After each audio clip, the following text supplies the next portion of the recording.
Get the whole story.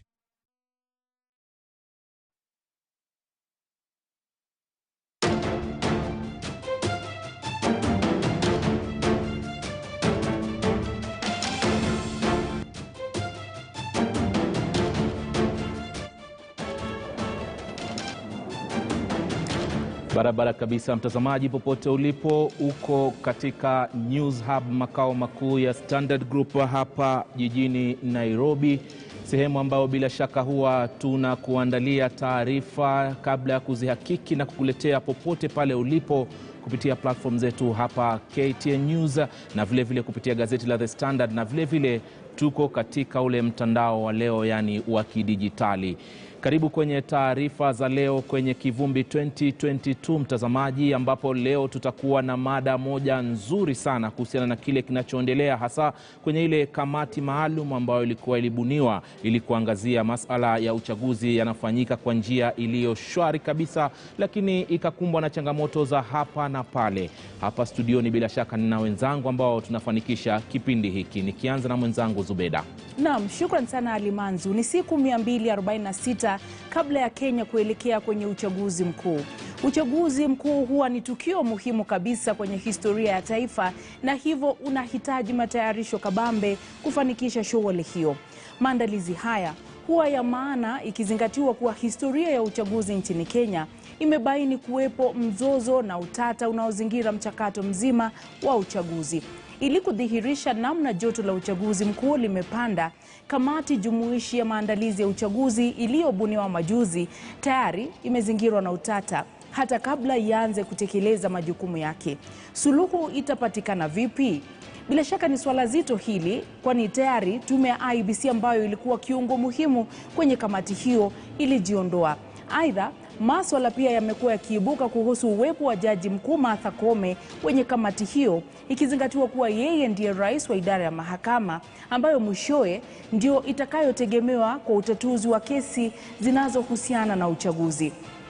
Licha ya hayo yote, jaji mkuu Martha Koome akisimama kidete kuwa hata banduka kwenye kamati hiyo. Nani haswa anastahili kujumuishwa kwenye kamati hiyo? Na je, umuhimu wao ni upi katika maandalizi ya uchaguzi? Na je, kuwepo kamati hii ni hakikisho ya uchaguzi huru na wa haki Ken? Zito kabisa Zubeida. That's why tonight this integrated process with players pulling in different directions. Now the key player, that's the IEBC, the most valuable one in the election, has pulled the fast, withdrawing from a multi-sectoral committee that Zubeida has been talking about, that is mandated with overseeing a credible election next year.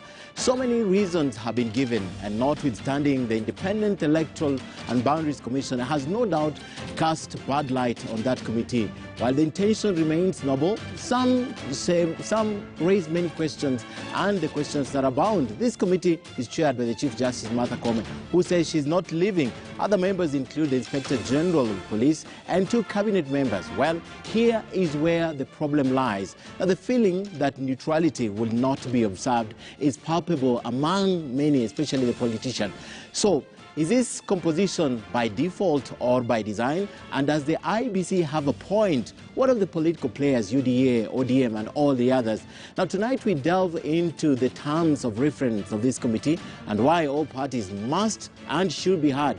I will be on the data tonight also, where we break down the composition of this committee, and we'll also tell you why there are so many jitters. Later on, I will sit down with a panel of interested parties as we attempt to clear the air and identify where the buck stops. I will be speaking to former CMD Executive Director and lawmaker Omingo Magara, Suba Chache, the National Coordinator, National Civil Society Congress, and John Kagushia. He is the Nyeri County Assembly Speaker. Look out for our news headlines and, of course, the top stories at 9. I'll be sitting in for Kisa Wandera, who is away. I'll be on that beat tonight.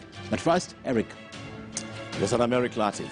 There are so many grey areas in law. This committee has no foundation or framework. However, it has been the practice.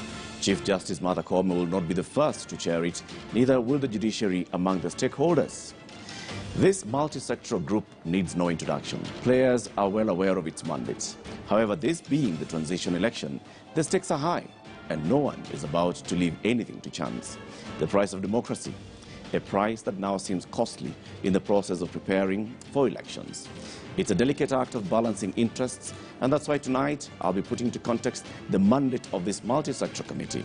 Join me in studio at 8 p.m. I'll have a one-on-one interview with the Executive Director of the Center for Multi-Party Democracy.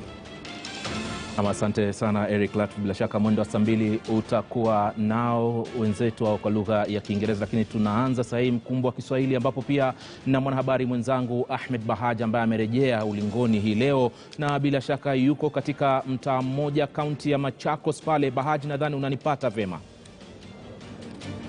Na ndugu yangu Alimanzu, nipo sehemu ya Mlolongo. Ni sehemu maarufu hapa jijini Nairobi, na mchana imetulia, lakini usiku ina mititigo na shughuli nyingi sana, ikiwa tayari masuala ya uchaguzi yanazidi kutokota, huku manunguniko ya hapa na pale siku zinaendelea kumumunyika. Lakini je, wananchi wenyewe wana maoni gani na hisia gani? Kwa sababu tunaingia mwaka 2022, bado mwezi mmoja tu. Sasa leo nataka tuwaulize hawa jomba zangu, marafiki zangu hapa, wake kwa waume, kuhusiana na hii kamati jumuishi, kamati shirikishi iliyobuniwa ya kwamba sasa itakuwa inasimamia masuala haya ya kujiandaa kwa uchaguzi. Je, wana imani nayo? Je, ndio hakikisho la kwamba tutakuwa na uchaguzi huru kabisa, uchaguzi wa haki? Leo tutakuwa tunasikia kutoka kwao, kisha baadaye si unajua itakuwa ni wakati ule wa kupiga kura. Watoe maoni yako kama tunavyofanya kutoka Mlolongo. Naregesha studio. Na asante sana Ahmed Bahaj. Basi tutarudi kwako baadaye ambapo utakuwa ni mwenye kutuelezea kinachojiri kutoka maeneo hayo, bila kusahau pia kuna zile kura ambazo zinapigwa, na vile vile tutakuwa tunasikia hisia za wananchi kutoka maeneo haya kuhusiana na mada ambayo tutakayokuwa hii leo. Lakini kwanza mwanahabari mwenzangu Zubeda nampa usukani. Naam, shukrani sana Alimanzu na Bahaj pale. Mtazamaji, tunakujumuisha katika mjadala wa leo tukikuuliza wewe binafsi, umesikia kuhusu kamati hii ambayo tunaizungumzia? Umeona sintofahamu ambayo imeshuhudiwa miongoni mwa wale ambao ni wanachama. Tunakuuliza wewe binafsi, unadhani kuna haja ya kuwa na kamati hii jumuishi ya maandalizi ya uchaguzi? Wewe binafsi unadhani kuna haja ya kuwa na kamati jumuishi ya maandalizi ya uchaguzi? Na kwa maoni yako, nani anastahili kuwa kwenye kamati jumuishi ya maandalizi ya uchaguzi? Kwa maoni yako, nani anastahili kuwa kwenye kamati jumuishi ya maandalizi ya uchaguzi? Kushiriki ni rahisi. Tutumia kauli zako kupitia nambari 22155 22155 kwenye mtandao wa Twitter @ZubaidaKananu, @KTN News KE, @Ali_Manzu. Tuelekeze kauli hizo. Kabla ya kukamilisha kipindi hiki, tutakuwa tukizisoma. Vile vile hapa studioni kufaulisha mjadala huu nitakuwa naye Mule Musao ambao ni mratibu wa kitaifa wa waangalizi wa uchaguzi maarufu ELOG. Ni ELOG, ELOG. Tegemea na mwalimu wako wa Kizungu. Kama ulikuwa za ama ulikuwa unaita egg ama ni e, wa sasa wanasema sio? So itakuwa ELOG ama itakuwa ELOG. Asante sana kukuwa nasi katika kipindi cha leo. Asante sana. Na vile vile tutakuwa na wakili Alutalala Mkhwana, atatueleza je, sheria inasemaje kuhusu kubuniwa kwa kamati hii, na IBC, na labda baadaye endapo watakubali kuwepo au watakataa kuwepo itakuwa na athari gani? Je, kuwepo kwa idara ya mahakama katika kamati hii kuna athari zozote? Kwa sababu hivyo ndivyo wanasiasa wanavyosema. Karibu sana, jina langu ni Zubeida Kome. Labda kabisa tuanze kwa kusikiza kauli hizi, kisha baadaye tuweze kuzichambua. Baadhi ya wanasiasa wa UDA walizua ubishi kuhusiana na kuwepo kwa jaji mkuu kwenye kamati jumuishi ya kuandaa uchaguzi mkuu ujao, wakimtaka kujiondoa. Hebu tusikilize. You cannot sit and more so with ministers and people who have already declared their presidential preference and candidates. Is for all of those who are occupying national positions, especially the Chief Justice Martha Koome and all the other leaders, to please try and be impartial. We have to have a free and fair process next year. You cannot wear two hats, that you are preparing elections. You sit in the preparation of elections, and when the elections are over, you want to wear another hat as an independent judicial officer in the determination of the presidential election. Na baada ya kusikiza kauli hizo, tupate sasa kauli ya Jaji Mkuu Martha Koome akiwajibu waliomtaka kujiondoa kutoka kwa kamati ya pamoja inayoshughulikia maandalizi ya uchaguzi mkuu ujao, kauli aliyoitoa kwenye kongamano la ugatuzi lililofanyika Makueni. When I woke up this morning, I was a little discouraged because I was attacked for attending a meeting of intergovernmental stakeholder meeting to plan the preparedness of our institutions for the coming general elections. And when I woke up, I asked myself, now, the Judicial Service Act gives me the mandate to be the link for the judiciary with other government agencies and other arms of government. It also creates the National Council on the Administration of Justice, whose mandate is to collaborate and coordinate all the actors in the administration of justice to ensure that at the end of the day we render seamless services. So I ask myself, when I come now to meet politicians, what will they say about me? Then I told myself, we have to celebrate always this constitution that we have, which expresses the wishes of our people. And because our people were very clear that the independence of the judiciary should be underpinned in the Constitution. It cannot just be taken away. When we were children, we used to suffer many sicknesses because of where we grew up. One of them was a skin rash we used to call mwale. If you met somebody who had mwale, they would infect you with mwale. So what I try to tell Kenyans is that independence of the judiciary is deep, is fundamental.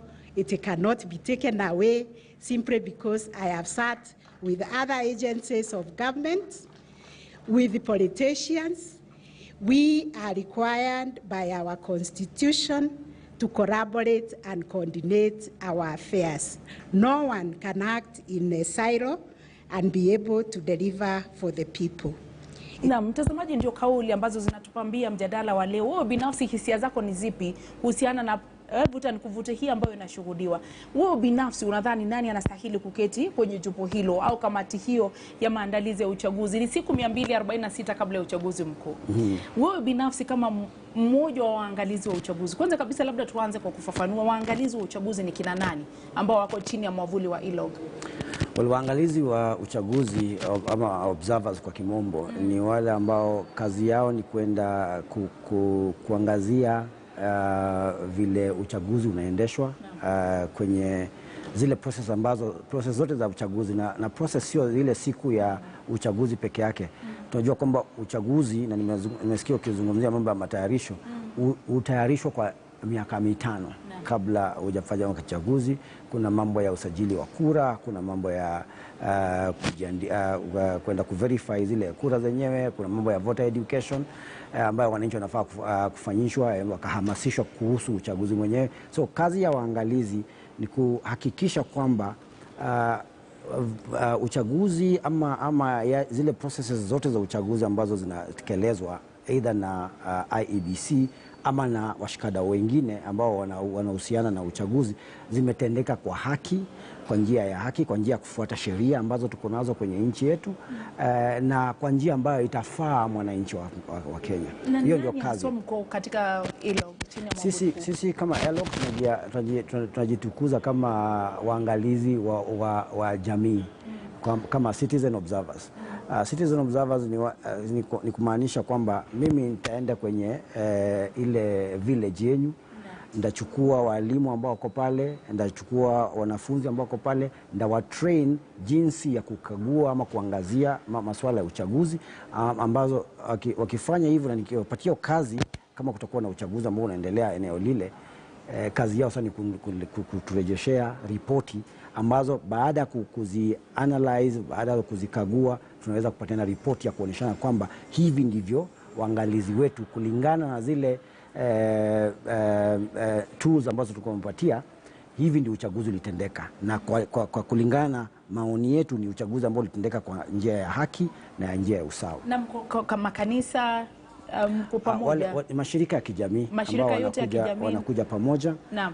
Tuko na mashirika 16 sasa, zikiwepo makanisa, zikiwepo SUPKEM ambayo inashirikia mambo ya Waislamu, zikiwepo civil society organizations ambazo kwa muda mwingi zimekuwa zikipigania mambo ya haki na governance issues. Kwa hivyo mna sauti kubwa sana katika jamii, na ndiposa tunafurahi sana kuwa nawe hapa, kwa sababu nyinyi kama waangalizi, nyinyi ndio macho ya jamii katika kuona namna uchaguzi unavyoandaliwa, na endapo kuna dosari, nyinyi ndio mnapiga ile kile kipenga. Unaposikiza na kuona yale ambayo yanafanyika katika kamati hii jumuishi ya uchaguzi, na kusikiza kauli ambazo tayari zimeanza kutolewa takriban siku 200 kabla ya uchaguzi, inakufanya unahisi vipi? Well, ishara ambayo tunapokea kwa sasa ni kwamba bado kuna tashwishi mingi kuhusu maandalizi ya uchaguzi. Jambo ambalo nilikuwa nataka kwanza kulisema kwenye hii mada ni kwamba tume ambayo imeteuliwa ili iweze kutayarisha uchaguzi ni IEBC. Lakini lazima ijumuishe washikadau wengine katika serikali, kwa sababu serikali ndio ile facilitator wa uchaguzi. Uchaguzi utafanyika kwenye mashule, uchaguzi utahitaji security, uchaguzi utahitaji vitu nyingi tu, including zile procurement processes, kwenda kuleta vitu, kubeba vitu kutoka pande hii mpaka pande nyingine. Kwa hivyo kuna washikadau wengi, wizara nyingi, agencies wengi ambazo wanafaa kuwa wanashughulikia pia uchaguzi, lakini kamati teule ambayo inafaa kushughulikia mambo ya kuandaa uchaguzi ni ile IEBC. So tukianza kusikia kwamba wako na tashwishi kuhusu kamati jumuishi ambayo unazungumzia, wala washikadau wengine wamekuja pamoja, inapatiana ishara kwamba kunaweza kuwa na mambo kadhaa ambayo bado hayajakuwa sawa. Kwa hivyo inatufanya sisi wote wa Kenya wote kuanza kuzingatia kwani ni jambo gani, ni mambo gani ambayo yanaendelea kwenye hii mambo ya kutayarisha uchaguzi ambayo yanazua hizi hisia tofauti ambazo zinaibuka. Wewe kwa maoni yako, kwa mfano, wasiwasi wako, unadhani wasiwasi wa IEBC ni upi katika kuketi katika jopo hili, kamati hii?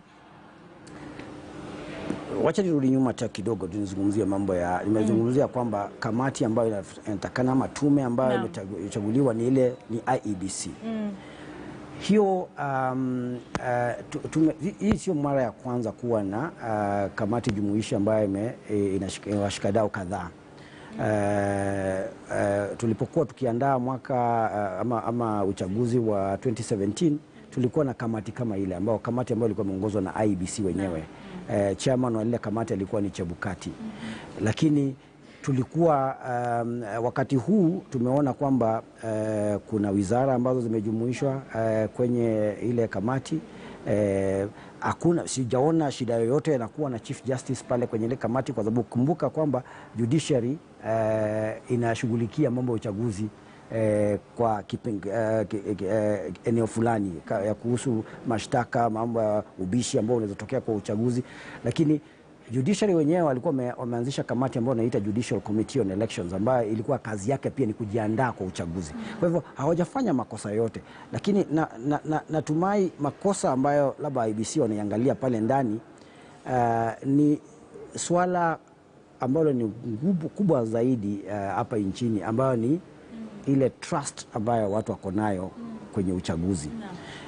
Hilo ndio jambo ambalo sisi wenyewe kama waangalizi tulizungumzia kutoka kwa 2017, kwa sababu Wakenya hawajakuwa na trust na imani yoyote kuhusu uchaguzi. Kwa hivyo lazima tume kwanza ianze ijizuie kutoka kwa lawama zozote ambazo zinatokana na kukosa imani kwa uchaguzi. Hilo ni jambo la kwanza. Kwa hivyo wakiona ama wakihofia kwamba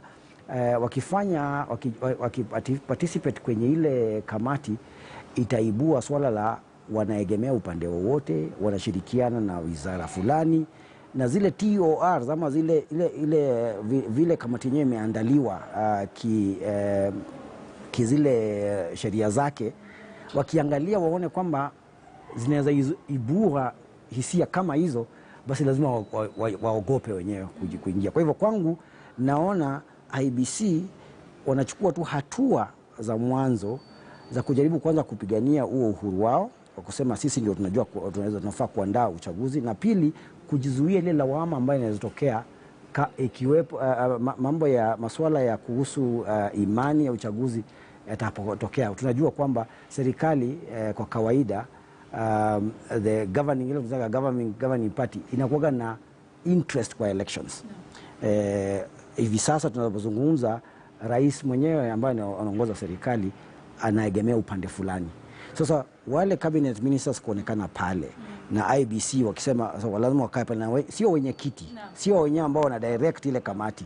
Kwa hivyo kuna hofu kwa IEBC. Na mtazamaji, wewe binafsi hisia zako ni zipi? Tunakujumuisha katika mjadala huu kwa sababu sisi wenyewe ndio tutapiga kura, na kura hiyo ikiwa na utata, ni lazima tujue tutaelekea wapi. Je, binafsi unadhani nani anastahili kuketi katika jopo hili, kamati hii jumuishi ya maandalizi ya uchaguzi? Wewe binafsi unadhani nani anastahili, ili kukupatia hilo hakikisho kwamba uchaguzi utakuwa wa huru na wa haki? Wewe binafsi, kwa maoni yako, nani anastahili kuketi kwenye kamati jumuishi ya maandalizi ya uchaguzi? Na je, wewe binafsi unadhani kamati hiyo kuwepo ni hakikisho kwamba uchaguzi utakuwa wa huru na wa haki? Tutafafanuliwa na wakili Alutalala, sheria inasemaje? Je, imefafanua nani anastahili kuwa katika jopo hilo? Na IEBC kujiondoa, kutakuwa na athari zozote kisheria? Tutakuwa tukirudi na mengi zaidi muda sio kwa mrefu, na kusihi usiondoke.